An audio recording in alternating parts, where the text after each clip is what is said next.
America से शुरू हुआ बैंकिंग संकट अब वैश्विक बैंकिंग संकट बनने की आशंका बढ़ा रहा है। अभी तक अमेरिका के 2 बैंक डूब चुके हैं, लेकिन अंदेशा है कि अगर फेड रिजर्व एक बार फिर ब्याज दरों में इजाफा करता है तो इससे कई और बैंकों पर संकट आ सकता है।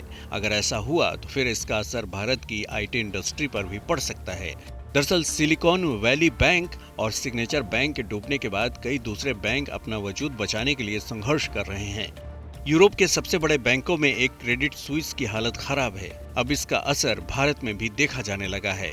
इससे भारत का 245 अरब डॉलर का IT business process management industry का भविष्य खतरे में है। इस इंडस्ट्री का 41% revenue banking, financial services and insurance यानी BFSI सेक्टर से आता है। ऐसे में आशंका है कि अगर दुनिया के बड़े बैंक के डूबने का सिलसिला जारी रहा तो फिर इस सेक्टर का रेवेन्यू बुरी तरह प्रभावित हो सकता है। ये बैंक अपने मौजूदा टेक बजट में कटौती करने के साथ ही आगे के सौदे भी बंद कर सकते हैं।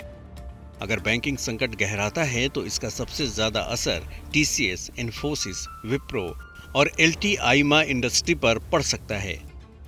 इसकी वजह है कि इन कंपनियों का अमेरिका के फाइनेंशियल इंस्टीट्यूशन के साथ सबसे ज्यादा बिजनेस है।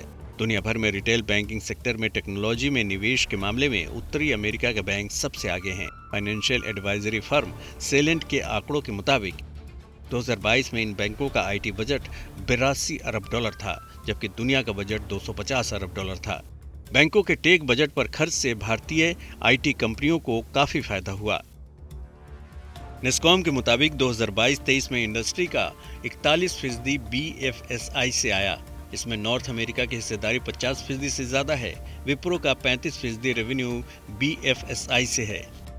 TCS का 31.5%, इन्फोसिस का 29.3%, HCL का 20%, टेक महिंद्रा का 16% हिस्सा BFSI से आता है। इस सेक्टर में इस संकट के गहराने से लाखों नौकरियों पर खतरा मंडरा सकता है। इस सेक्टर में करीब 20 लाख लोग नौकरी करते हैं। ऐसे में अगर इन कंपनियों को नुकसान हुआ तो फिर छटनी, वेतन कटौती से लेकर हायरिंग तक में कमी जैसे हालात पैदा हो सकते हैं। वीडियो पसंद आया तो हमें लाइक, कमेंट, शेयर और सब्सक्राइब जरूर करें।